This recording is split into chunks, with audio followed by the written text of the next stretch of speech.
मत है? 5 मतों कौन से? विचार मत, आचार मत, सार मत, ममल मत, केवल मत। केवल पहला मत है विचार मत। विचार मत में साध का निर्णय कराया। किसका निर्णय कराया? साध्य का। साध माने हमारा लक्ष्य, हमारा उद्देश्य क्या है और क्या होना चाहिए। वो कौन सा मत है? विचार मत। विचार मत में साध का निर्णय कराया। साध एक होता है, साधन अनेक होते हैं। साधना अनेक प्रकार से होती है पर साध एक होता है। सबसे पहले बिना साध के निर्णय के साधन और साधना कोई काम नहीं। आपका लक्ष्य ही नहीं है कहीं जाने का कि हमें कहां जाना है और आप गाड़ी ले लें। गाड़ी है आपके पास, साधन है, परंतु आपको कहीं जाने का लक्ष्य क्या काम का है? वो साधन कोई काम का नहीं। गाड़ी चलाने लगे, साधना शुरू हो गई, फिर भी लक्ष्य नहीं है कहीं जाने का, घूमते रहोगे। साधन और साधना तभी काम की है जब हमारा लक्ष्य सही हो, हमें साध का निर्णय होना चाहिए। हमारे लिए साध क्या है? हमने अनेक बार साधन और साधना को तो अपनाए। किसको? साधन। जीव ने अनेक बार साधन और साधना को तो क्या किया? अपनाया, पर आज तक क्या नहीं किया? साध का निर्णय नहीं किया।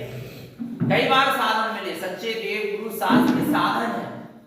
व्रत नियम संयम तप त्याग तपस्या जीव ने कई बार करी, ये साधना है, पर पता नहीं था किस लिए, पता नहीं था किसके लिए। साधना साध क्या है? हमने देव गुरु शास्त्र क्यों मिले, साधन क्यों मिले? व्रत नियम संयम तप त्याग तपस्या रूपी जीव ने साधना करी, तो क्यों करी, किसके लिए करी? लक्ष्य क्या है, साध्य क्या है, पहले निर्णय तो करो। इसलिए गुरुदेव ने सबसे पहले विचार मत में साध का निर्णय कराया, अर्थात निःशुद्धात्म तत्व निज आत्म स्वभाव ही मेरे लिए साध है। कौन? निज आत्म स्वभाव मेरे लिए साध है। इसके बाद विचार मत में सबसे पहले साध का निर्णय कराने के बाद आचार मत में गुरुदेव ने साधन बतलाया, सार मत में साधना बतलाई, और इसके बाद ममल मत में संभाल, कैसे संभल के चलना है काय में मोक्ष के मार्ग, कैसे संभल के जीव चलता है तब सिद्धि को प्राप्त करेगा। और केवल मत में, ममल मत में संभाल की बात करी, और इसके बाद कौन सा मत है? केवल मत। विचार मत में साध, आचार मत में साधन, सार मत में साधना, केवल ममल मत में संभाल और केवल मत में सिद्धि। साध से सिद्धि तक का मार्ग है 14 ग्रंथों में। जिसको साध का निर्णय होगा उसके साधन और साधना सम्यक होगी, सच्ची होगी, उसकी संभाल भी सच्ची होगी, काम की होगी। अब आप गाड़ी चला रहे हैं, बड़ी संभल के चला रहे हैं, जहां ब्रेक लगाना वहां ब्रेक लगा रहा है, जहां इंडिकेटर देना वहां इंडिकेटर दे रहा है, जहां हार्न देना वहां हार्न दे रहा है, पर कितने संभल के गाड़ी चला रहा है, पर फिर भी लक्ष्य नहीं है कहीं जाना। क्या काम की वो संभाल, कोई काम। इसलिए सबसे पहले गुरुदेव ने हमको साध का निर्णय कराया। पहले निज आत्म स्वभाव को अपना साध बनाओ, अपने निज शुद्धात्मा को, अपने चैतन्य स्वभाव को अपना क्या बनाओ? साध बनाओ। और जहां हमारा निज चैतन्य निज आत्म स्वभाव साध होगा, फिर वहां पर साधना भी सच्ची होगी, साधन भी सच्चे होंगे, संभाल भी सच्ची होगी, और फिर उसके बाद जीव को सिद्धि भी होगी। तो हम यहाँ पर अभी चर्चा कर रहे हैं केवल मत की। इसकी केवल मत में 5 ग्रंथ हैं। खाद का विशेष जी, सिद्ध स्वभाव जी, शून्य स्वभाव जी, छत्रपस्तवाणी और नाम। इसमें खाद का विशेष पहला ग्रंथ है केवल मत का। और ये जो ग्रंथ है केवल मत की, ये ग्रंथ गुरु महाराज की साधु दीक्षा के बाद, मुनि पद के बाद जब उनकी समाधि की तैयारी चली, काय की तैयारी चली? समाधि की तैयारी चली, समाधि के समय के ग्रंथ है और अंतिम उपदेश है और सूत्र के रूप में है। इन केवल मत के जो ग्रंथ है वो किसके रूप में है? सूत्र के रूप में है। बाकी जो ग्रंथ है वे सब गाथा के रूप में है, पद अनुवाद पद के रूप में, फूलनाम के रूप में, पर ये जो ग्रंथ है वो किस रूप में है? सूत्र के रूप में। ऐसे पहले तो इस ग्रंथ का अर्थ समझो, नाम का अर्थ समझो। क्या है ग्रंथ का नाम? खादी का विशेष। खादी का खाती का माने खाई, खाती का माने खाई, संसार रूपी खाई जिसमें जीव आने अनादि काल से परिभ्रमण कर रहा है। विशेष अर्थात उसकी क्या विशेषता है? जीव संसार रूपी खाई में अनादि काल से परिभ्रमण कर रहा, उसकी क्या विशेषता है? और इस संसार रूपी खाई से जीव कैसे निकलेगा? इस संसार रूपी खाई से जीव कैसे निकले, उसके लिए खाद का विशेष ग्रंथ गुरुदेव ने दिया। तो खाद का माने संसार रूपी खाई, और उसमें जीव किन किन कारणों से परिभ्रमण कर रहा है और कैसे उसको निकलना है। और संसार रूपी खाई है कहां? संसार है कहां? संसार कहां है? संसार मन में। संसार कहां है ये समझना पड़ेगा। किस संसार में जीव परिभ्रमण कर रहा है? ये गाथा ही ध्यान से मुझे सारा अनादिकाल ब्रह्मणं चा, अनादिकाल ब्रह्मणं चा, ऐसी करके क्या ही है गाथा है कि जीव अनादिकाल से संसार में क्या कर रहा है? परिभ्रमण कर रहा है। काय के कारण कर रहा है? पुण्यानम पश्यते वटु, अनादिकाल ब्रह्मणं चा पुण्यानम पश्यते वटु। जीव अनादिकाल से संसार में परिभ्रमण कर रहा है और काय के कारण कर रहा है? पुण्यानम पश्यते वटु, कुज्ञान के कारण विचारा जीव, वटु माने विचारा जीव संसार में परिभ्रमण करता हुआ दिखाई देता है। काय के कारण दिखाई देता है? कुज्ञान के कारण विचारा जीव संसार में परिभ्रमण करता हुआ दिखाई देता है। आ रहा है? कुज्ञान के कारण। काय के कारण? कुज्ञान के कारण जीव संसार में परिभ्रमण करता हुआ दिखाई देता है। जितना अज्ञान है कुज्ञान है उतना संसार है, जितना सम्यक ज्ञान है उतनी मुक्ति है। आ रहा है? जितना जितना जीव के अंदर में जो अज्ञान है, किसको लेकर? किसको लेकर? स्वयं को लेकर अज्ञानता है। स्वयं को लेकर क्या जानता है? तू चेतन और मान रहा है जड़ शरीर वाला चेतन। यही तो क्या है? स्वयं को लेके अज्ञानता है। ज्ञान स्वरूपी और मान रहा पुद्गल वाला है। तू स्वभाव और मान रहा पर्याय वाला। ये जीव की क्या है? अज्ञान। स्वयं को लेकर स्वयं के विषय में जो भूल है, जो अज्ञानता है, यही संसार है। और संसार कहीं बाहर नहीं, संसार भीतर है। जितना मिथ्यात है, जितना कुज्ञान है, अज्ञान है, मोह है, राग है, द्वेष है, कसाय है, उतना संसार है। और जितना जितना मिथ्यात, मोह, राग, द्वेष, कसाय, इन विभावों से जीव हटता चला जाएगा, इन विकारों से दृष्टि हटाता चला जाएगा, और जितना जितना अपने स्वभाव के सन्मुख होता चला जाएगा, उतनी उतनी जीव को मुक्ति का मार्ग बनता चला जाएगा। तो असंसार रूपी खाई से कैसे निकलना है, इसके लिए गुरुदेव ने इस खाद का विषय जी में 104 सूत्र दिए। कितने सूत्र हैं इसमें? 104। और 104 सूत्र दिए। और सूत्र कैसे कहते हैं? सूत्र कैसे कहते हैं? मंदिर विधि में पढ़ते हैं। सूत्र नाम का है, सो कहिए कैसे कहते हैं? जिसमें संक्षेप में ही बहुत सारभूत कथन। सूत्र उसका नाम है जिसमें संक्षिप्त में ही बहुत सारे स्वरूप का जिसमें वर्णन हो, काय में सूत्र बहुत गहराई जिसमें छुपी होती है, उसका नाम क्या है? सूत्र है। और वास्तव में पहले जो मुनिराज होते थे, भावलिंगी, निर्गन, वीतरागी साधु जो होते थे, वे 1-1 घंटा प्रवचन नहीं करते थे। इतना समय उनके पास नहीं था, 2-2, 4-4 घंटे बोलते नहीं थे। वे तो अपने आत्म स्वरूप में 4-4 दिन तक ध्यान में लीन रहते थे, आत्म भ्रमणता करते थे। वो तो थोड़ा बहुत कुछ उपयोग उनका बाहर आता था। कोई भव्य जीव यदि सामने होता था तो उसके निमित्त से उनके मुख से वाणी निकलती थी। और थोड़े से उपदेश में ही बहुत सारा, थोड़े से उपदेश में ही सामने वाले को आत्मानुभूति हो जाती, उसका उपयोग स्वभाव के सन्मुख हो जाता था। उसका सत्य से साक्षात्कार हो जाता। थोड़े से उपदेश में ही कैसे हो जाता था, और अब इतना सुन रहा है तो नहीं हो रहा। उसके दो कारण हैं, दो कारण है। जीव आज बहुत उपदेश सुन रहा है तो भी उसको आत्मदर्शन, आत्मानुभूति, आत्मा की रुचि भी नहीं जाग पा रही, सच्ची तड़प स्वयं की, सत्य स्वरूप की। उसके दो कारण हैं। क्या कारण है? एक तो उसका उद्देश्य सही नहीं है। तत्व की चर्चा वो सुनता तो है, आत्मा की चर्चा सुनता तो है, शुद्धात्मा की चर्चा सुनता तो है, पर उसका लक्ष्य क्या नहीं है, उसका उद्देश्य सही नहीं है। तत्व की चर्चा, देखो जीव तत्व की चर्चा को सुन रहा है, पर प्रत्येक जीव अलग अलग लक्ष्य से सुन रहा है। लक्ष्य तो पहले कैसा होना चाहिए? एक होना चाहिए। उद्देश्य तो एक होना चाहिए कि जिस तत्व की चर्चा सुन रहे हैं, जिस आत्म तत्व की, शुद्धात्म तत्व की चर्चा सुन रहे हैं, उसका मुझे साक्षात्कार हो, उसका अनुभव हो, वेदन हो, उस पर दृष्टि टिक जाए, उसके सन्मुख मेरा उपयोग हो जाए। मुझे तत्व चाहिए, तत्व की चर्चा नहीं चाहिए।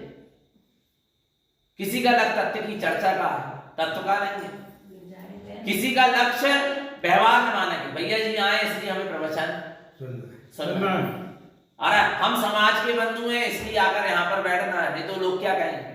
नाना प्रकार के अलग, कोई व्यवहार में माना भैया जी हमारे रिश्तेदार लगते इसलिए अपन प्रवचन सुनते आकर नहीं। तत्व की चर्चा, आत्मा की चर्चा, शुद्धात्मा की चर्चा जो हो रही है, वो उसके पीछे लक्ष्य उद्देश्य एक होना चाहिए। मुझे मेरे स्वरूप की उपलब्धि करना है, मुझे अपने परमानंदमयी ज्ञानमयी चेतना की अनुभूति करना है। जब एक उद्देश्य होगा तो एक ही उपदेश में काम बनेगा, और एक का उद्देश्य नहीं होगा तो अनेक उपदेश मिल जाएं तो भी काम नहीं बनेगा। मारीची के जीव को भगवान महावीर स्वामी के समोसरण में था क्या नहीं था? मारीची का जीव आदिनाथ भगवान के समोसरण में था। कितना उपदेश मिला उसको, फिर भी भटक गया। 363 मिथ्या मत चल रहा, क्यों भटक गया? उद्देश्य एक का नहीं था ना, कितने उद्देश्य। और वही मारीची का जीव जब सिंह की पर्याय में आया, शेर की पर्याय में आया, दो चारण रिद्धि मुरझा ने थोड़ा सा उपदेश दिए, इतना ही बताया ना कि तू जिसे खोज रहा है वो तेरे भीतर है, तू स्वयं है, तू स्वयं चेतन स्वरूपी भगवान है, जो मृत्यु के बाद निकल के चला जाता वह तू है। ये शरीर जड़ शरीर तू नहीं। बस जरा सा उपदेश मिला, उस सिंह की जीव की दृष्टि अंतर्मुख हुई, उसको सफल कर सकते। एक उद्देश्य होगा तो एक ही उपदेश में काम बनेगा, और एक उद्देश्य नहीं होगा तो लाख उपदेश भी जीव सुन ले तो काम बनने वाला। पहली चीज तो जीव को आज अनेक उपदेश तो मिल रहा है, पर जीव का उद्देश्य एक नहीं, स्वभाव का उद्देश्य पुण्य का बंद हो जाए, ये उद्देश्य से आगे चलो 1 घंटा टाइम पास होगा, अच्छे में चला जाए, पर नहीं, उद्देश्य होना चाहिए एक मात्र अपने निज आत्म स्वभाव की अनुभूति का। जहां एक आत्म स्वभाव का लक्ष्य होता, उद्देश्य होता, वहां छोटे से छोटे उपदेश में ही, थोड़े से थोड़े उपदेश में, एक उपदेश में ही काम बन जाता। एक तो ये कारण है कि उद्देश्य सही नहीं है, इसलिए अनेक उपदेश मिलने के बाद भी जीव का कल्याण नहीं। दूसरा, उपदेश देने वाले सही नहीं, स्वयं के जीवन में, स्वयं के आचरण में, स्वयं के अनुभव में घटाकर फिर उपदेश नहीं होगा, इसलिए जीवों के अंतरंग में भी नहीं रहता। पहले जो मिजाज होते थे, जो ज्ञानी महापुरुष होते थे, वो पहले उस चीज को स्वयं के अंतरंग में घटाते थे, स्वयं के जीवन में अपनाते थे, फिर उसके बाद उपदेश देते थे। स्वयं पहले वैसा सम्यक दर्शन ज्ञान चारित्र में जीवन जीते थे, स्वयं अनुभव स्वानुभव में जीवन जीते थे, उनकी अनुभूति से वो तत्व की चर्चा निकलती थी, तो सीधे अनुभूति तक पहुंचती। और आए दो चीज की कमी, एक तो अपने उद्देश्य की कमी है, दूसरा उपदेश देने वाला शुद्ध नहीं है, स्वयं जीवन जी के उपदेश नहीं दे रहा, जिसका उपदेश दे रहा, इसलिए जीवों का काम नहीं। पर यहां गुरुदेव अपन को उपदेश दे रहे हैं सूत्र के माध्यम से। सूत्र किसे कहते हैं? जिसमें संक्षेप में ही बहुत सारभूत कथन, उसका नाम क्या है? सूत्र है। और एक सूत्र की बहुत बड़ी व्याख्या हो सकती है, अंधों के अंधे होते हैं, उसकी बहुत बड़ी व्याख्या हुई कि पूरी महाभारत पढ़ी हुई नहीं है। कितना सा सूत्र है, अंधों का, अंधों के अंधे होते हैं, इतना सा सूत्र है, पर इसकी व्याख्या देखी आपने? नहीं देगी? हाँ।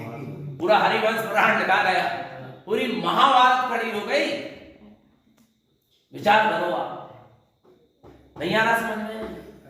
पर देखना यहां भी गुरुदेव एक छोटा सा सूत्र कह रहे हैं, उसकी बहुत बड़ी व्याख्या है। आप समझना है, छोटा सा सूत्र, और आप प्रतिदिन उस सूत्र को दोहराते हैं। हाथ का विशेष जी ग्रंथ का शुभारंभ मंगलाचरण कैसे हो रहा है आपको पता है? हाथ जोड़ो तो। ओम नमः सिद्धम, ये मंत्र है, ये सूत्र है। हाथ का विशेष जी ग्रंथ का प्रथम क्या है? जिसका अपन रोज मंत्र जाप करते हैं, ओम नमः सिद्धम। संसार रूपी खाई से निकलने के लिए पहला सूत्र ओम नमः सिद्धम। विचार करो, ओम नमः सिद्धम। और एक ओम में, सुबह बताया था हमने, एक ओम में किसका वास है? किसका? ओम, आप समझते हो, ओम में पंच परमेष्टि है। क्या है? किसमें? ओम में। ओम पंच परमेष्टि वाचक है। अरहंत, सिद्ध, आचार, उपाध्याय और साधक। अभी आपने समाधि मरण में एक लाइन पढ़ी, पढ़े ना भी आपने? क्या पढ़े? 35 16 सटपन छारो दुई के वरण विचारे। इसका अर्थ पता है? वो समाधि मरण का समय चल रहा। समाधि मरण के समय हम किसका विचार करें? क्या उच्चारण करें? 35 16 सटपन चारों दो एक वरण विचार। 35 16 सट माने 6, पन माने 5, चौ माने 4, दो माने 2 और एक माने 1। इनका विचार करो। किसका विचार करो? नहीं आ रहा समझ? 35 अक्षर नमोकार मंत्र के, नमो अरिहंताणम, नमो सिद्धाणम, नमो आयराणम, नमो वज्रायणम, नमो लोहे सब। ये नमोकार मंत्र के 5 पद के कितने अक्षर हैं? इसका विचार करो। इतना ना बन पाए तो 16 अरहंत, सिद्ध, आचार, उपाध्याय और साधक, इतना ही बोलो। नमो नमो मत लगा, नहीं हो पा रही 3 मन, क्योंकि अंतिम समय चल रहा ना। तो किसका विचार करो? इतना ही विचार करो। कितना? अरहंत, सिद्ध, आचार, उपाध्याय, साधक। 16 60, इतना भी नहीं बची अब शक्ति, तो 60 6 अरहंत सिद्ध, अरहंत सिद्ध, अरहंत। कितने हो गए? 6 हो गए। इतना, अब इतना भी नहीं बन पा रहा तो नहीं, अभी कहां? अपन 5। पहले अक्षर निकालो। आ, अरहंत का आ, सिद्ध का सी, आचार्य का आ, उपाध्याय का ऊ और साधु का सा।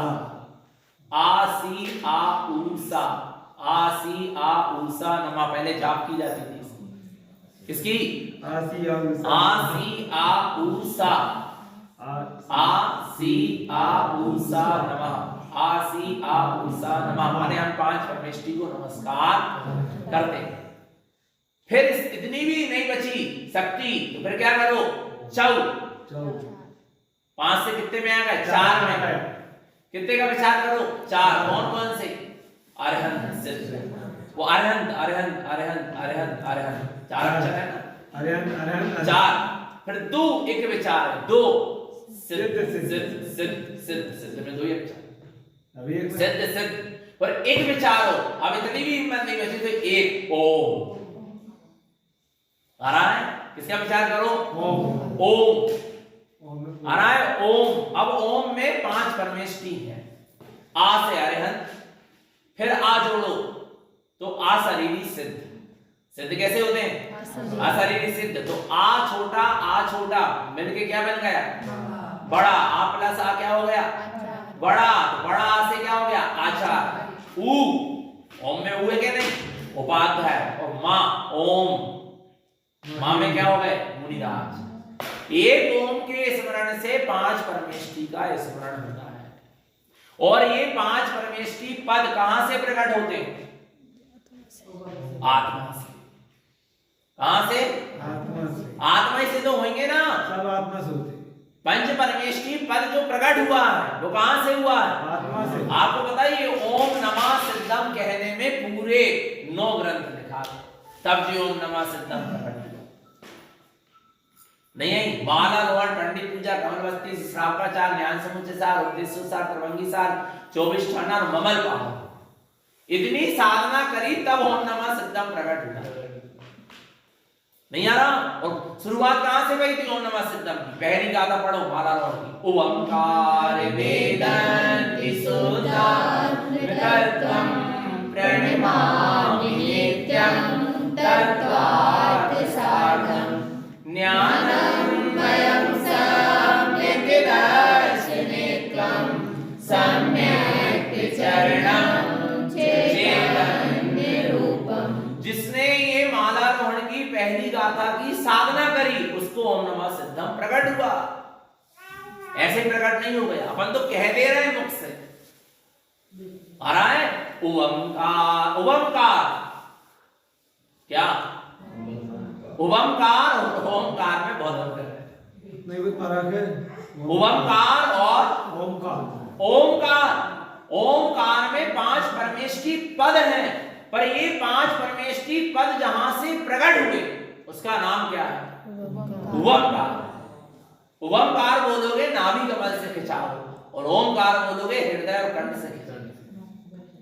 कंठ और मुख का विषय है ओम, और ओम नाभि का विषय। आप समझना, इन शब्दों में भी बहुत गहराई है।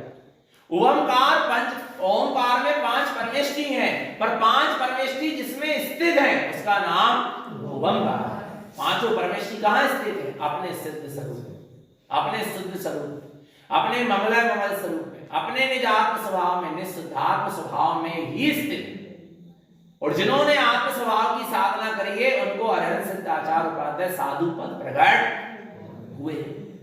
अरहंत आदि देव पद निज आत्मा में शोभिते, अज्ञान में जो जीव है बे अदेवों में खोजते, जल के बिलोने से कभी मक्खन निकलता है नहीं, जो रेत में लो को लोहा में तेल मिलता है नहीं। जड़ वस्तु से पंच परमेष्ठी पद की सिद्धि नहीं होती।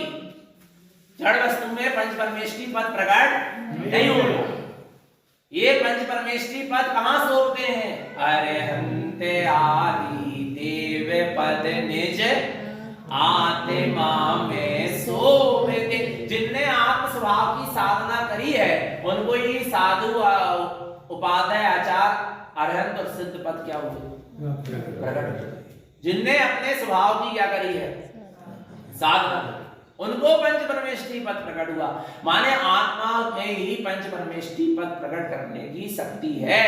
अर्थात ओम में वास्तव, ओम अर्थात अपना निस्सुद्धात्म स्वभाव, जहां से ये पंच परमेष्ठी पद क्या होंगे? प्रकट। आ रहा है ओमकार माने निराकार, निर्विकार, निर्विकल्प। ओमकार माने क्या? निराकार, निर्विकार और निर्विकल्प। और जहां ऐसे निराकार, निर्विकार, निर्विकल्प स्वरूप की साधना होती है वहां से ओमकार प्रकट होता है, पंच परमेष्ठी पद प्रकट। पर अज्ञानी जीव इस ओमकार की सिद्धि को करने के लिए या ओमकार की सिद्धि को करने के लिए पर की आराधना करता फिरता है, जड़ की आराधना करता फिरता है। ये जीव की बहुत बड़ी भूल है। जैसे जल के भिगोने से मक्खन नहीं निकलता और रेत को पेलने से तेल नहीं मिलता, ऐसे ही पर में परमात्मा की कल्पना करने से परमात्मा पद की प्रकटता नहीं होती। निर्चैतन्य स्वभाव की आराधना करने से ही परमात्मा पद प्रकट होता है। आया? तो क्या कह रहे हैं? अरहंत आदि देव पद निज आत्मा में शोभते, अज्ञान में जो जीवे वे अदेवों में खोजते, जल के बिलोने से कभी मक्खन निकलता है नहीं, जो रेत पे लो को लोहा में त्यों ही करें जो अदेवों में देव की अन्वेषणा, पर देव ना मिलता कभी यह जिन प्रभु की देशना। देवत्व का रहता सदा चैतन्य में ही वास है, कैसे मिले वह अचेतन में जो स्वयं के पास है। कहाँ है ओंकार? और ओंकार कहाँ है? स्वयं के पास है। ओंकार अनादि अनंत है। ओंकार कैसा है? अनादिकाल से है। जो हमारी सत्ता है, आत्म सत्ता का नाम ओंकार है। वो सत्ता कब से है? आत्म स्वभाव कब से है? अनादिकाल से। और कब तक रहेगा? अनंत काल तक। उसका नाम क्या है? ओंकार। ओंकार अनादि अनंत है। और ओंकार पंच परमेष्टि पद अभी प्रकट हुए हैं और रहेंगे कब तक? अनंत काल तक। सिद्ध पद प्रकट हुआ ना, महावीर दीपावली के दिन मोक्ष गए, उनको सिद्ध पद प्रकट हुआ। तो सिद्ध पद उनका जो सिद्ध पद है वो उस दिन प्रकट हुआ। 2600 वर्ष पहले 2500 वर्ष पहले उनको सिद्ध पद क्या हुआ? पर उनकी सिद्ध सत्ता, आत्म सत्ता, आत्म स्वभाव कब से था? अनादि। उसका नाम ओंकार। अनादि काल से जो है और अनंत काल तक उसका नाम ओंकार। और जो उनको अभी दीपावली के दिन कार्तिक मध्य चतुर्दशी की रात्रि के पिछले पहर माने अमावस्या की सुबह सुबह सिद्ध पद क्या हुआ? प्रकट हुआ। वो कैसा है? वो ओंकार है। सिद्ध हो गए ना। वो कब से है? अभी से है। पर रहेगा कब तक? अनंत काल। सादी अनंत। क्या? ओंकार अनादि अनंत है और ओंकार सादी अनंत है। सादी अनंत समझ रहे? अभी जो चीज प्रकट हुई है पर रहेगी कब तक? अनंत काल तक। उसका नाम क्या है? सादी अनंत। और अनादि अनंत जो अनादि काल से और अनंत काल तक रहेगी। जो अकृत्रिम है, जो किसी के द्वारा बनाया गया, उसका नाम ओंकार। ओंकार साध्य है और ओंकार उस साध्य की साधना का फल है। नहीं आया समझ? जिसने अनादि अनंत अपने निज भगवान आत्मा की साधना करी, उसको ही तो सादी अनंत पद अर्थात सिद्ध पद क्या हुआ? प्रकट हुआ। नहीं आया समझ? जिसने अपने अनादि अनंत स्वभाव की साधना करी, उसको ही अनादि अनंत सादी अनंत पद क्या हुआ? सिद्ध पद प्रकट। महावीर स्वामी ने अपने अनादि अनंत ओंकार स्वरूपी आत्मा की साधना करी ना, उससे ही उनको ओंकार पद अर्थात सिद्ध पद क्या हुआ? प्रकट आया है। ओंकार में स्वभाव की आराधना, ओंकार में स्वभाव की आराधना है और ओंकार में पर्याय की आराधना। पंच परमेष्टि पद पर्याय है जो अभी प्रकट हुआ है, पर ओंकार प्रकट नहीं हुआ। प्रकट था, है और रहेगा। ओंकार में उत्पाद, प्रलय और ध्रुव है। ओंकार में क्या है? साधु पद से अरहंत पद क्या हुआ? प्रकट हुआ। तो साधु पद का क्या हुआ? वय हुआ। और अरहंत दशा क्या हुई? का उत्पाद हुआ। उत्पाद और वय समझ रहे? नहीं समझ रहे? उत्पाद वय समझते कि नहीं? एक पर्याय का क्षय होना वय है, दूसरी पर्याय का उत्पन्न होना उत्पाद है। आ रहा है? जैसे कि मिट्टी, क्या? मिट्टी जो है, मिट्टी धूरा के रूप में है। सूखी मिट्टी कैसी है? धूरा के रूप में है। अब वो धूरा के रूप में जो है वो पर्याय है उसकी, वो पर्याय मिट्टी माने उसका वय हुआ, तब जाकर वो मिट्टी क्या हुई? घड़ा के रूप में बनी। और घड़ा यदि क्या हो जाए? फूट जाए, तो वो पर्याय क्या हो गई उसकी? नष्ट हो गई ना, दूसरी पर्याय प्रकट हो गई। आ रहा नहीं आ रहा समझ में? उत्पाद, वय और ध्रुव, प्रत्येक द्रव्य में उत्पाद, वय, ध्रुव नाम की शक्ति होती है। जैसे अपने बाल पने की पर्याय क्या हो गई? इस शरीर की बाल पने की पर्याय क्या हुई? का वय हुआ। युवा पर की युवा पर्याय क्या हुई? उत्पाद हुआ। और फिर अब युवा पर्याय का क्या हो जाएगा? वय। बुढ़ापे की पर्याय का क्या हो जाएगा? उत्पाद। पर शरीर तो पुद्गल था, बालपने में भी, युवा में भी और वो तो जड़ था, पुद्गल है, पुद्गल ही रहेगा, उसकी कोई सी भी पर्याय प्रकट आ रहा है, उसका जो पुद्गल स्वभाव है वो बदलने वाला। ऐसे ही चैतन्य आत्मा की नाना प्रकार की जीव कर्म के बंद करके नाना प्रकार की पर्याय को प्रकट करता है, पर वो पर्याय सब क्या हो जाने वाली है, उत्पाद और वय रूप है, पर स्वभाव कैसा है, ध्रुव है। स्वभाव कैसा है, ध्रुव है। शक्कर की मिठास ध्रुव है। चाशनी बन गई गाय की, तो चाशनी रूप पर्याय प्रकट हुई। वो चाशनी क्या हो गई, अब ठंडी हो गई, तो भूरा के रूप में क्या हो गई, तो भूरा रूपी पर्याय क्या हो गई, भूरा रूपी पर्याय प्रकट हो गई। और चाशनी की पर्याय का क्या हो गया, वय, पर मिठास वही है, वय में भी मिठास है और उत्पाद में भी मिठास है, मिठास में कोई अंतर। ऐसे ही जीव की नाना प्रकार की पर्याय प्रकट होती हैं, उसमें उत्पाद वय होता है, पर जीव की जो चेतना है उसमें कोई फर्क पड़ता, उसमें कोई फर्क होता, वो तो जैसा है था और चेतना थी है, और उसका नाम ओंकार है। साधु पर्याय का वय होगा तब अरहंत पर्याय का, अरहंत पर्याय का जब वय होगा तब सिद्ध पर्याय क्या होगी, प्रकट होगी। पर स्वभाव साधु पद में भी था, अरहंत पद में भी है और सिद्ध पद में भी चेतना, उसका नाम ओंकार है, मूल है, आधार है, हरा है, तो उसको ओंकार। पर वो ओंकार की जिसको ओंकार की साधना की जिसको सिद्धि होगी, उसको ये ओम नमः सिद्धम मंत्र क्या होगा, प्रकट। बिना ओंकार की साधना के ओम नमः सिद्धम मंत्र प्रकट नहीं हो सकता। ओम नमः सिद्धम मंत्र कोई साधारण नहीं है। ओम में 5 परमेष्टि हो गए, और 5 परमेष्टि कहां से प्रकट हुए, स्वभाव से आ रहा है, तो अपना स्वभाव भी इसमें है। और ओम में क्या बताया था हमने, देव, गुरु और शास्त्र।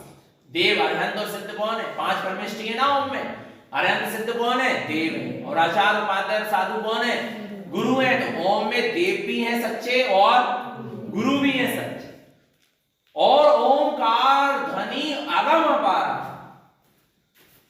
क्या अगम अपारा, भगवान की वाणी कैसी फिरती है, ओंकार में ही वाणी है, तो जिनवाणी भी कैसी है, ओंकार। अरहंत परमात्मा ओम में है ना, अरहंत उन्हीं की तो क्या है, वाणी है, वो कैसी है, ओंकार। अरहंत स्वयं ओंकार स्वरूप है, और उनकी ओंकार स्वरूपी अरहंत से जो निकला हुआ अमृत है वो भी कैसा है, ओंकार आ रहा है। तो ओंकारमयी भगवान की क्या है, वाणी भी ओंकारमयी है। इधर अरहंत परमात्मा के सर्वांग से खिलने वाला ज्ञान का अमृत भी ओंकारमयी है। देव भी ओंकारमयी, गुरु भी ओंकारमयी, और शास्त्र माने जिनवाणी भी कैसी है, ओंकारमयी। और तीनों लोकों में सर्वश्रेष्ठ यदि कोई है तो उसका नाम ओंकार है, आ रहा है। तीनों लोक में यदि महिमा किसी की है तो किसकी है, ओमकार द्रावे त्रैलोका ब्रह्मा विष्णु महेश्वर लोका। ओमकार ओमकार ध्यावे त्रैलोका ब्रह्मा विष्णु महेश्वर लोका। नमस्कार ताको नित्य कीजे, निर्मल होए परम रस कीजे। तीनों लोक देखो, ओम में तीनों लोक का निचोड़ है, सार। तीनों लोक में सारभूत वस्तु क्या है, अपना ओंकार में शुद्धात्मा। कैसे है देखो आप, ओम में आ है क्या नहीं, अधोलोक, मां है ओम मध्यलोक, और ऊ है ऊर्ध्वलोक। इस तीनों लोक में यदि महिमा है तो किसकी है, ओंकार। और वो कौन है, ऐसा ओंकार नहीं परमात्मा कहां दृष्टता है, पूछो ना, कहां दृष्टता है। शिखर जी के पहाड़ में, टोकों में, कहीं मंदिरों में, चैत्यालयों में, मस्जिदों में, गिरजाघरों में, कहां, पहाड़ियों में, गुफाओं में, सेमरकेडी में, कहां, पढ़ो ना, आगे आगे पढ़ो। ओमकार घट घट परवेसा, ध्यावत ब्रह्मा विष्णु महेशा। नमस्कार ताको नित्य कीजे, निर्मल होए परम रस। कहां है, घट घट परवेश। प्रत्येक जीव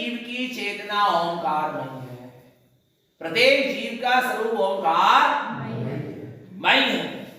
घट घट में अर्थात प्रत्येक जीव में ओंकार मय सत्ता विद्यमान है। नमः उसको मैं क्या करता हूं? नमस्कार करता। कैसे? हाथ जोड़ के, सिर झुका के नहीं, अपने उपयोग को उस ओंकारमयी सत्ता से जोड़ के। किसके किससे किससे? उपयोग को। नमः नमः किससे? ओम नमः। ओम नमः उपयोग को स्वभाव से जोड़ के नमस्कार होता है। जैसे अपन हाथ जोड़ के करते हैं, ऐसे ही यहां ज्ञानी अपने उपयोग को अपने स्वभाव से जोड़ के क्या करता है? नमस्कार करता है। और किसको? सिद्धम। क्या नमस्कार होता है? जब उपयोग स्वभाव से जुड़ता है तो अपना जो आत्मा है, जो अपना स्वरूप है, जो अपन स्वयं है, वो कैसा अनुभव में आता है? सिद्धम, सिद्ध स्वरूपी अनुभव में। एक समय की आत्मानुभूति में आत्मा सिद्ध स्वरूपी अनुभव में। जैसे सिद्ध भगवान ज्ञान शरीरी है, अशरीरी है, 3 कर्म बलों से रहित, शुद्ध है, निर्मल है, ऐसा परमानंदमयी सिद्ध स्वरूपी अशरीरी शुद्ध संख्यात प्रदेशी चेतना अनुभूति में आती है। एक समय की आत्मानुभूति में मैं अपने आप को सिद्ध पाता हूं। क्या पाता हूं? सिद्ध। एक समय की जहां आत्मानुभूति होती है, निराकार ज्ञानमयी चेतना की अनुभूति होती है, वहां जीव अपने आप को क्या पाता है? सिद्ध पाता है। उसी का नाम है ओम नमः सिद्धम। ओम नमः सिद्धम। नहीं आ रही? ओम नमः सिद्धम। ओम नमः सिद्धम। नहीं आ रहा? क्या? ओम नमः सिद्धम। कौन? मैं स्वयं। ओम नमः सिद्धम। स्वयं सिद्ध हूं। आ रहा है? कहीं बाहर सिद्ध को खोजने जाना, अपने आप की सिद्ध स्वरूप अनुभूति का नाम सम्यक दर्शन, और उसी का नाम ओम नमः सिद्धम है। साधारण चीज नहीं। आ रहा है? वो पहला सूत्र है खाद्य का विशेष जी ग्रंथ का। और ये कब निकला? जब 9 ग्रंथ लिखा गया तब ने 9 ग्रंथ की साधना करी पहले गुरु महाराज ने, माला रवण से लेके ममल बाहोड़ तक, तब ओम नमः सिद्धम प्रकट हुआ। आप विचार करो, ये ओम नमः सिद्धम बहुत गहराई से है। और 5 अक्षर है। कितने अक्षर हैं? कितने अक्षर हैं? 5। आ रहा है? पहले तो इसको समझो, ओम नमः सिद्धम और ओम नमः सिद्धेभ्या में कितना अंतर? बहुत अंतर। ओम नमः सिद्धेभ्या बहुवचन है, अर्थात अनंत सिद्धों को नमस्कार। काय में? ओम नमः सिद्धेभ्या में अनंत सिद्धों को नमस्कार, और ओम नमः सिद्धम में अपने सिद्ध सब। एक ओम नमः सिद्धेभ्या में अनंत सिद्धों को नमस्कार, और ओम नमः सिद्धम में मैं सिद्ध स्वरूपी, उसे नमस्कार। आ रहा? ये अंतर। दूसरी बात, ओम नमः सिद्धेभ्या की आराधना करोगे, अर्थात अनंत सिद्धों को याद करोगे, विकल्प है। पर मैं हूं, हाँ, पढ़ने का बंद जरूर करोगे, आ रहा है, पर धर्म नहीं होगा। आ रहा है? ओम नमः सिद्धेभ्या आराधना तो हो सकती है, पर साधना नहीं हो सकती। साधना तो ओम नमः सिद्धम में ही होगी। ओम नमः सिद्धेभ्या में परालंबन है, और ओम नमः सिद्धम में स्वावलंबन है। ओम नमः सिद्धेभ्या जो है करना चाहिए मंत्र, जब मना नहीं, पर ओम नमः जो सिद्धम है, ओम नमः जो सिद्धेभ्या है, उसमें अभी आगे और कुछ करना बाकी है, और ओम नमः सिद्धम में पूर्णता है, आगे कुछ नहीं करना। आप देखो, नहीं तो बोल के देखो, बोलो ओम नमः सिद्धेभ्या, बोलो मुंह खुलाया, ओम नमः सिद्धेभ्या, मुंह खुला है आपका। अभी आगे और कुछ भी है, सिद्धों को ध्यान कर फिर हमें अपने आत्मा तक आना पड़ेगा। और अब ओम नमः सिद्धम बोलो, ओम नमः सिद्धम, ओम नमः सिद्धम। मुख क्या हो गया? कुछ नहीं रहेगा, कुछ करने का नहीं है। अब अपने स्वभाव में। ओम नमः सिद्धम क्या है? कुछ नहीं, अब आगे कुछ नहीं है, क्योंकि अपने स्वभाव को ध्यान दिया। किसको ध्यान? पंचपरमेश्वरी को क्यों ध्यान रहे थे? क्योंकि अपने स्वभाव तक नहीं आए। जिनवाणी का स्वाध्याय के चल रहा था क्योंकि हम अपने स्वभाव तक नहीं आए। तथ्य की चर्चा क्यों सुन रहे थे? क्योंकि हम अपने स्वभाव तक। तीर्थंकरों के गुणों का स्तवन क्यों कर रहे थे? क्योंकि हम अपने स्वभाव में नहीं आए, इसलिए हो रहा था। पर अब हम अपने स्वभाव में आ गए, तब क्या बचा? किसका विकल्प है? किसी का विकल्प नहीं, निर्विकल्प। ओम नमः सिद्धम अपने आप में पूर्ण निर्विकल्प है। ओम नमः सिद्धम कुछ नहीं। और आज 5 अक्षर है ऐसे। कितने अक्षर हैं? हमने सुबह बताया था अक्षर की क्या परिभाषा है। न क्षरति इति अक्षर, जिसका क्षरण नहीं होता, जिसका क्षय नहीं होता, उसका नाम क्या है? अक्षर है। अक्षर कभी क्षय नहीं होता। अक्षर आ ई री री रा ला, ये सब अक्षर हैं। आ लिख के मिटा भी दो तो भी आ नाम की सत्ता है। और अक्षर कभी खंडित नहीं होता। शब्द तो खंडित होते हैं। शब्द कैसे होते? नहीं होते। अर्पित, अर्पित ये क्या है? शब्द है। तो आ अलग हो सकता है, पा अलग हो सकता है, राखी रेप अलग हो सकती, ता अलग हो सकता है। मिलके बना है। अक्षरों को मिलके क्या बनाया गया है? ये खंडित हो सकता है शब्द, पर अक्षर खंडित नहीं होता। अब आ को खंडित करके बताओ, नहीं हो सकता। अक्षर कभी खंडित नहीं होता। अक्षर अपने आप में पूर्ण होता, वो कभी खंडित नहीं होता। और इसलिए उसका नाम है न क्षरति इति अक्षर, अर्थात जिसका कभी क्षरण ना हो, उसका नाम क्या है? अक्षर है। और ये जो जिनवाणी के अक्षर है, जिनेन परमात्मा के सर्वांग से निकले हुए जो 52 अक्षर है, ये अक्षर अक्षय स्वभाव को ले जाते हैं। कहां ले जाने वाले हैं? हमें अक्षय स्वभाव की ओर ले जाने वाले हैं। अर्थात अपने आत्मा का स्वभाव ही कैसा है? अक्षय है। अपने आत्मा की भी स्वभाव का कभी नाश नहीं होता, क्षय नहीं होता। जिनवाणी के एक एक अक्षर हमें स्वभाव तक ले जाने। कितना सा अंतर है ना? ओम नमः सिद्धम और ओम नमः नहीं आ रहा? सिद्धेभ्य और सिद्धम, ओम और उवम, कितना अंतर पड़? जरा सा एक शब्द अक्षर बिंदु में भी अंतर पड़ जाता है, नहीं पड़ जाता? बताओ। जो ये अंतर इसी में आया जो अभी अध्यात्म। हाँ बता रहे, एक शब्द में भी कितना बड़ा अंतर है। आप कुंती लिखो, कुंती, कुंती। आप क्या लिखो? कुंती। गा में छोटू की मात्रा कु, आधा ना, और ता में बड़ी की मात्रा क्या? कुंती। ये क्या हो गया? कुंती।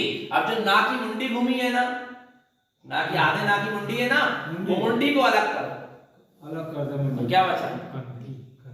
अरे ना ना नहीं अलग करना है, पूरी डंडा नहीं, बस नीचे की मुंडी जो ना की वो बस अलग करो, कुत्ती हो नहीं हो गया। जबकि तुमने ना पूरा अलग नहीं किया, सिर्फ उसकी मुंडी क्या कर दी? कुत्ती। कुंती से क्या हो गई? विचार कितना अंतर है क्या? नहीं, कितना बड़ा अंतर पड़ेगा? नहीं पड़ रहा। चिंता और चिता कितना सा अंतर? बिंदी नहीं आ रहा भगवान आत्मा समझ बहुत। इसलिए कह रहे जैसा है जहां जैसो शब्द होए सहाय श्री गुरु तारण करण को। क्यों लिखे बुजुर्गों ने? क्योंकि पढ़े लिखे हैं, पर श्रद्धा नहीं। उनको नहीं समझ में आता था संज्ञा ग्रंथ में क्या लिखा, क्योंकि उतने पढ़े लिखे नहीं थे, पर श्रद्धा पूरी थी। मंदिर मिट्टी जब बनी तो उनको जो भी ग्रंथ में जो भी चीज समझ में नहीं आई, गुरु महाराज की गाथा, तो उन्होंने अपनी बुद्धि नहीं चलाई। उन्होंने अंत में लिख दिए 5 मतों में 14 ग्रंथों की रचना करी। जहां जैसो शब्द हो सहाय श्री गुरु तारण। गुरु महाराज को शब्द है, हमें नहीं पता कहा है, पर जो है सत्य है, ध्रुव है और नहीं आ रहा भगवान आत्मा। तो ये 5 अक्षर है। अब इन 5 अक्षर की सिद्धि कैसे होती? मंत्र अपने आप में सिद्ध है। सुबह भी कहा था हमने, मंत्र कैसा है? मंत्र कभी सिद्ध नहीं की जाती। मंत्र अपने आप में क्या है? सिद्ध है। बस मंत्र के माध्यम से हमें स्वभाव की सिद्धि करना है। किसकी? अर्थात स्वभाव को अपनी पर्याय में प्रकट करना। किसके द्वारा? मंत्र के द्वारा। तो इसके लिए आपके पास 3 चीज है, मंत्र है, यंत्र है और तंत्र है। कितनी चीजें? मंत्र, यंत्र और तंत्र। तो मंत्र तंत्र और यंत्र। तंत्र कहते हैं मन वचन काय। तंत्र किसको कहते हैं? मन वचन और काय को क्या कहते हैं? तंत्र। आपका तंत्र सही होना चाहिए, मन सही होना चाहिए, आ रहा है, वचन सही होना चाहिए और काया की स्थिरता होना चाहिए। मंत्र की सिद्धि कैसे होगी? काया से स्थिर हो जाओ, वचनों से मौन हो जाओ और मन से शांत हो जाओ। कितनी चीज? काया से स्थिर हो जाओ, वचन से मौन हो जाओ और मन से शांत हो जाओ, तब मंत्र की क्या होना? ऐसे थोड़ी ना हो जाना। फिर उपयोग की एकाग्रता बनेगी। फिर उपयोग की क्या बनेगी? एकाग्रता। उपयोग है आपका यंत्र। नहीं यार, मन वचन काय तो क्या हो गया? तंत्र। और उपयोग क्या है? यंत्र। मंत्र तो मंत्र है। फिर उपयोग की एकाग्रता बनेगी और जब ऐसे उपयोग की एकाग्रता बनेगी तब आपको इस मंत्र के द्वारा अपने स्वरूप की उपलब्धि होगी। फिर मंत्र का भी विकल्प समाप्त हो जाएगा। इसकी साधना गुरुदेव ने षटकमल के द्वारा बताई। किसके द्वारा बताई? षटकमल के द्वारा। इस ओम नमः सिद्धम की पूरी व्याख्या ज्ञान समुच्चय सार में 52 अक्षर गंभीर सारा जो पढ़ते हैं, जो पूरे 52 अक्षर का विश्लेषण किसमें है? ज्ञान। एक एक अक्षर का विश्लेषण बताया। ओम क्या कह रहा है, ना क्या कह रहा है, माँ क्या कह रहा है, सी क्या कह रहा है, धम क्या कह रहा है, छोटा क्या कहता, बड़ा क्या कहता, छोटी क्या कहती, बड़ी क्या कहती, पूरी माने पूरे 12 कड़ी के समझ लो, पूरी वर्णमाला है ज्ञान समुच्चय सार। आ ई ली री ला लिप औ ए औ आहा। एक एक अक्षर की क्या है? जैसे अपन स्कूल में पढ़ते हैं ना, अनार का, आम का, ऐसे एक एक अक्षर की क्या है? व्याख्या ज्ञान समुच्चय सार। का, खा, गा, घा, घा, इंगा, चा, छा, जा, झाना, ये पूरे 52 अक्षर हा तक गुरुदेव ने ज्ञान समुच्चय सार जी ग्रंथ में एक एक अक्षर की व्याख्या। तो ओम नमः सिद्धम मंत्र का जब जाप करो तो षटकमल के द्वारा। किसके द्वारा करो? षटकमल के द्वारा। गुप्त कमल, नाभि कमल, हृदय कमल, कंठ कमल, मुख कमल और बिंद कमल। तो गुप्त कमल के द्वारा तो स्थिर होके बैठो। कैसे बैठो? स्थिर होके बैठो। और इसके बाद फिर नाभि कमल। आपका मेरुदंड सही होना चाहिए। मेरुदंड माने जी रीढ़ की हड्डी बिल्कुल कैसी होना चाहिए? सीधी होना चाहिए। आ रहा है? गुप्त कमल की सिद्धि होगी। गुप्त कमल की सिद्धि के लिए 6 चीज चाहिए। कितनी चीजें? 6 चीज चाहिए। क्या क्या चाहिए? सबसे पहले तो ब्रह्मचर्य चाहिए। आ रहा है? एकांत चाहिए, मौन चाहिए, आसन की दृढ़ता चाहिए, भोजन संयमित चाहिए और एक चीज क्या है? आसन की दृढ़ता चाहिए, भोजन संयम और निद्रा पर विजय प्राप्त चाहिए। तब आपका गुप्त कमल की क्या होगी? सिद्धि। गुप्त कमल से शक्ति क्या आएगी? ऊपर उठ के नाभि कमल तक आएगी। कितनी चीजें हो गई? एकांत, मौन, ब्रह्मचर्य और आसन। आसन सही होना चाहिए। इसके बाद आप भोजन संयमित। बिना भोजन संयमित नहीं हो पाएंगे। गरिष्ठ भोजन करोगे, प्रमादकारक भोजन करोगे, प्रमाद आएगा, आलस आएगा। मन की चंचलता की सबसे अधिक किसी से बढ़ती है तो काय से बढ़ती है? भोजन से बढ़ती है। आज जो बच्चे लोग मोबाइल और टीवी देख के भोजन कर रहे हैं ना, ये बहुत नुकसानदायक है। इससे अधिक मन चंचल है। पहले के लोग बड़ी एकाग्रता से भोजन करते थे। बड़ा थाली में रख के बढ़िया एकाग्रता से भोजन होता था। चलते फिरते भोजन नहीं होता था, घूम घूम के भोजन नहीं होता था, चप्पल जूता पहन के भोजन नहीं होता था। आप उन लोग की देखो, आज शक्ति भी इन लोग की क्या काम करती है।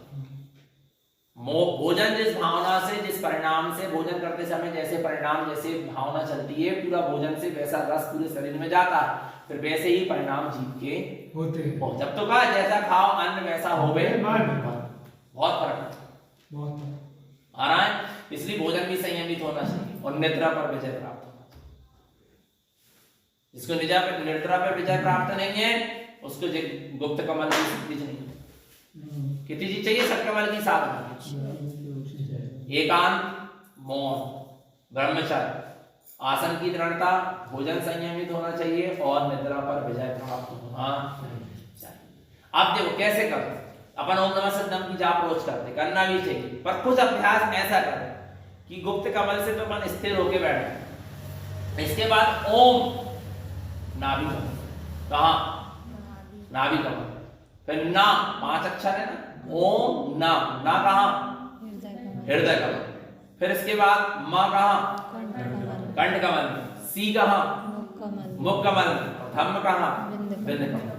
ओम ना मा सी धम, ओम ना मा सी धम, ओम ना मा सी धम। ऐसा इससे क्या होगा, जो अपना मन इधर उधर भटकता है वो कम से कम यही लगा है, बस यहाँ से लेके यहाँ तक लगा रहेगा। फिर ओम को थोड़ी देर बाद उठा के कहा ले जाओ, तो आपको जो जब आप ओम बोलोगे ना, ओम को लेके सिद्धम धम्म तक मैंने यहाँ साधना करोगे, तो आपको नाभि के नीचे वाला जो स्थान है उसका बोध क्या हो जाएगा, सुन। उससे आप उसकी माने उससे दृष्टि क्या हो जाएगी, हट जाएगी। फिर आप इसको कहाँ ले जाओ, ओम को कहाँ उठा लो, हृदय में। हृदय में कितने हो गए, 2 हो गए। ओम ना मा सी धम, ऐसा कुछ अभ्यास करो, ओम ना मा सी धम, ओम ना मा सी धम। तो क्या होगा, यहां से भी दृष्टि क्या हो जाएगी, उपयोग क्या हो जाएगा, हृदय के नीचे वाले भाग से उपयोग क्या हो जाएगा, हट जाएगा। फिर आप ओम और ना को उठा के कहां ले जाओ, कंठ में। ओम ना मा सी धम, ओम ना मा सी धम, ओम ना मा सी धम। आप नीचे का दृष्टि हट जाएगी, सुन्न होते चले जाओगे, हमारा बोध नहीं रहेगा पर का। फिर इसके बाद उठा के कहां लाओ, मुख कमल। ओम नमः सिद्धम, ओम नमः सिद्धम, ओम नमः सिद्धम। और फिर पूरे पंच अक्षर को कहां ले जा रहे, बिंद कमल। यहां चलने दो बस, क्या ओम नमः सिद्धम, ओम नमः सिद्धम। बहुत अल्प समय के लिए बिंद कमल में ओम नमः सिद्धम चलेगा। तो फिर ओम नमः सिद्धम चलते चलते आप शांत हो जाओ और शरीर से रहे निराकार ज्ञानमय चैतन्य स्वरूप की अनुभूति हो जाएगी। बस इतना सरल तो है, कितना सरल है, बहुत सरल, इजी है। नहीं आ रहा बाबा, कितना सरल। आप विचार करो, यहीं पहुंचते पहुंचते नहीं आ रहा, ये वाला एक जाप करो पर अच्छे से। ओम नमः सिद्धम करो ना, कितनी सरल व्यवस्था। नहीं आ रहा बाबा, कितनी सरल व्यवस्था है क्या नहीं। ओम नमः सिद्धम। कोई भी मंत्र है, बड़ा मंत्र भी है ना, उसको भी ऐसे ओम ह्रीयम श्रीयम नाभिकम, अरहंत सर्वज्ञम सिद्ध सिद्धम ध्रुवम कंठकम, जयम स्वयं जयम जयम मुखकमल, फिर ऊपर ले आओ पूरे अक्षरों को, यहाँ चलने दो, फिर शांत हो जाओगे। फिर यहाँ पर सहस्रार चक्र में यहाँ पर आकर आपका अमृत का कुंभ होता है। क्या का कुंभ होता है, अमृत का कुंभ पूरे सर्वांग में जब बरसेगा तब इंद्रिय आनंद की अनुभूति होगी। इस शरीर से भिन्न अनुभूति होगी, मोह राग आदि विभाव परिणामों से भिन्न अनुभूति होगी, पुण्य पाप शुभ अशुभ परिणामों से भिन्न अनुभूति होगी। माने एक नई अनुभूति होगी, जिसको कहते हैं अनदिठ अनश्रुत अनुभूतो। अनदिठ जिसको आज तक नहीं देखा वो देखेगा, अनदिठ अनश्रुत जिसकी आज तक सुरत नहीं जगी उसकी सुरत जगेगी। अनदिठ अनश्रुत अनुभूतो अर्थात जैसी अनुभूति आज तक नहीं हुई वैसी अनुभूति होगी। अनदिठ अनश्रुत अनुभूतो, ऐसी अनुभूति जीव को होगी। ऐसी अनदिठ अनश्रुत और अनुभूति, जो अंतर्नाथ ने आज तक नहीं सुना वो अंतर्नाथ तुझे प्रकट हो, शब्द ब्रह्म जिसको कहते हैं। तो ये साधना ओम नमः सिद्धम। अब बताओ कितना सूत्र नाम का ऐसा कहेंगे, जामे संक्षेप में ही बहुत सारूत कथन। कितना बड़ा कथन है, बहुत जितना अभी मुख से बोल के बता। साधना है, ये साधना का विषय है।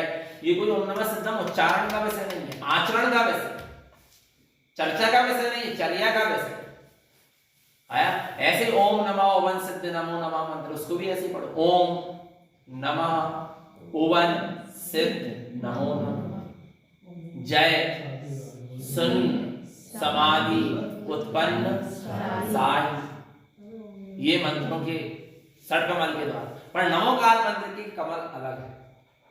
किसके? नमो अरिहंताणम, कहां देखना है? हृदय। नमो सिद्धाणम कहां? बिंद। नमो आयरियाणम कंठ कमल, नमो वज्रायणम मुख कमल में, और नमो लोए सब साहुणम कहां? नाभि। यानी इस षट कमल के द्वारा, और पूरी गुरु महाराज की जितनी साधना है षट कमल की साधना है। बिंद कमल के प्रकाश को उन्होंने उत्पन्न किया और ममल दृष्टि प्रकट हुई, तब ये ग्रंथ लिखा है। कितनी चीज छाई सम्यक्ता था ही, आजीवन अखंड बाल ब्रह्मचर्य व्रत तो था ही, सप्तम ब्रह्मचर्य प्रतिमा थी, मुनि दीक्षा थी, साधु पद था, और भालिनी दिगंत वितरागी साधु थे, सदुपयोग था, प्रचुर स्वसंवेदन था। हर अंतर मुहूर्त में 48 मिनट के अंदर में असंख्यात बार सदुपयोग जिनको होता था, 4 दिन तो ध्यान में नहीं है, 47 शून्य जिनको प्रकट हुआ, 48 का शून्य प्रकट होता केवल ज्ञान, पंचम काल से मोक्ष होता, पर नहीं हो सकता, इसलिए 48 का शून्य प्रकट। साधना में कोई कमी नहीं थी, इतने पुरुषार्थमान थे, और षट कमल की साधना थी, ममल दृष्टि प्रकट थी, और बिंद कमल का प्रकाश था।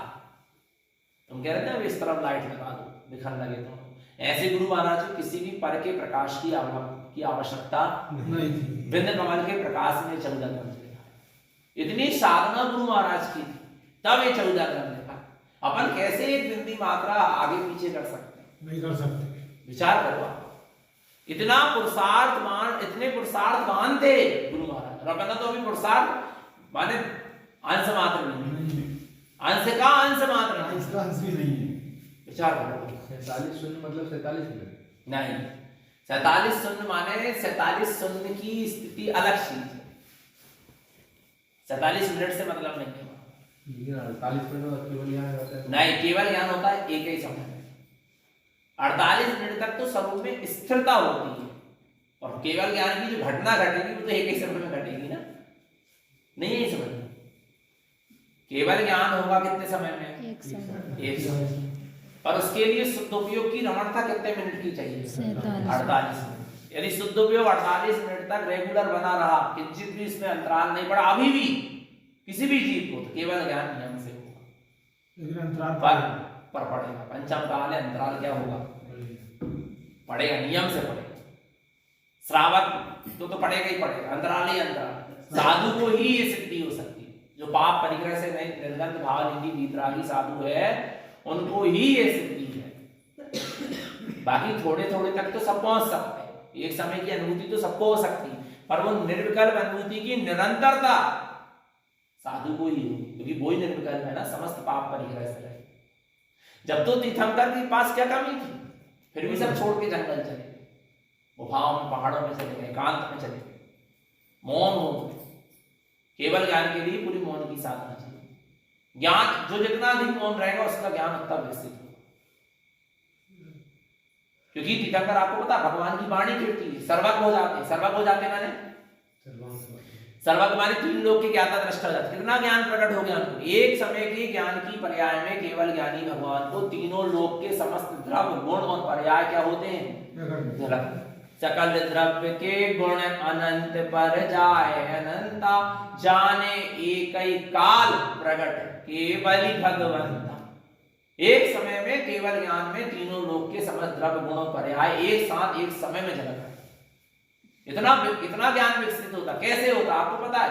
तीर्थंकर परमात्मा जब दीक्षा लेते हैं, गृहस्थ जीवन में रहते, फिर क्या लेते हैं? दीक्षा लेते हैं, और जब तक उनको केवल ज्ञान प्रकट नहीं होता तब तक मौन रहते, मुख से वाणी नहीं चलती, उपदेश नहीं होता मुनि अवस्था। तीर्थंकर मुनि अवस्था में उपदेश नहीं देते, सीधे उपदेश होता है तो अरहंत दशा, जब केवल ज्ञान सर्वज्ञ दशा अनंत चतुष्टय प्रकट होते तब ही उपदेश होता, नहीं तो उसके पहले उपदेश। और वो भी उपदेश मुख से नहीं होता, फिर कहां से होता है? तो ये ज्ञान कहां से प्रकट हुआ, विकसित कैसे हुआ? मौन। मौन सबसे बड़ी क्या है? साधन। पहले तो बाहर ही से मौन हो जाओ, फिर अंतरंग से तो अपने आप होते चले जाओ। आया नहीं आया समझ? इसलिए तो और 7 जगह तो मौन रहना ही चाहिए। यदि अपने ज्ञानावरणी कर्म के बंध को रोकना है, किसको? क्योंकि जो बुद्धि का क्षयोक्षम होता है वो सब ज्ञानावरणी कर्म की व्यवस्था है। किसी को जल्दी याद होता, किसी को बहुत देर से याद होता, किसी की बुद्धि अच्छी चलती, किसी की नहीं चलती, किसी को सफल देखने में आता ना। तो वो ये ज्ञानावरणी कर्म का बंध ना हो, इसके लिए 7 स्थानों पर हमको क्या रहना चाहिए? कौन से साथ? मौन स्थान, लघु संज्ञा करते समय, दीर्घ संज्ञा करते समय, स्नान करते समय क्या रहना चाहिए? मौन होना चाहिए। दूसरा, अपने स्वयं का स्वाध्याय करते समय, जब अपन स्वयं का स्वाध्याय करें तो कैसे करना चाहिए? मौन रहना चाहिए। भोजन करते समय झूठे मुख बोलना नहीं चाहिए, क्योंकि बोल रहा है जनवाणी के शब्द है ना, 52 अक्षर तो जनवाणी के ना, कोई भी अक्षर हो, 52 अक्षर ज्ञान का ही विषय है ना, ज्ञान को ही देने वाले हैं ना। और झूठे मुंह आप क्या कर रहे हैं? बोल रहे हैं। उन अक्षरों को बोल रहा है तो क्या हो रही है? अवहेलना हो रही ना ज्ञान की। झूठे मुंह अपन जनवाणी का उच्चारण कर लेंगे, अपन मुंह साफ करके आते ना, इसलिए झूठे मुख नहीं बोलना चाहिए। कितनी हो गई? 5। मैथुन क्रिया करते समय। और एक है विसंवाद। विसंवाद हो रहा भाई, 2 जनों की लड़ाई हो रही, तो क्या रहो? मौन रहो। चिकल्लस होने वाली है, कुछ लफड़ा होने वाला, कुछ गड़बड़ होने वाला, तो मौन हो जाओ। अगर नहीं अपने परिणाम खराब हो रहे हैं और अपने मुख से कुछ निकल ना जाए जिससे माहौल खराब हो जाए, अपने परिणाम के साथ 4 लोग के परिणाम और बिगड़ जाए, ऐसे विसंवाद की स्थिति में क्या हो जाओ? मौन। ऐसे 7 स्थान पे क्या रहना चाहिए? मौन। इससे ज्ञानावरणी कर्म का क्षयोक्षम होता है, अर्थात ज्ञानावरणी कर्म का बंध नहीं टूटता है। 7 स्थानों पे मौन रहना। तो जो ओम नमः सिद्धम की क्या है, आज अपन ने इसको ओम नमः सिद्धम मंत्र को समझने का प्रयास किया। अब इसकी साधना करो अच्छी। और जो 14 ग्रंथ है पूरे, और ओम नमः सिद्धम वगैरह गीत संगीत की विषय नहीं है, नाच विगावे की विषय नहीं है। जो वीतरागी साधु की वीतरागता से निकले हैं, बड़ी एकाग्रता से पढ़ने की चीज है, और कोई संसारिक का अंछा वांछा की सिद्धि के लिए नहीं है। जिस सब हाँ, तुम ओम नमः सिद्धम की अच्छी एकाग्रता से वांछना करो और अपने आप में साधना करो, पुण्य की प्रकृति बढ़ेगी। बाहर की सारी व्यवस्था अपने आप में, पर बाहर के लक्ष्य से नहीं। ये वीतरागी सदगुरु की वीतरागता से निकला है, तो इसके पीछे वीतरागता का ही लक्ष्य होना चाहिए, राग रंग का लक्ष्य नहीं होना चाहिए। सीधी सी बात। तो निरंतर निश्शब्दात्मा की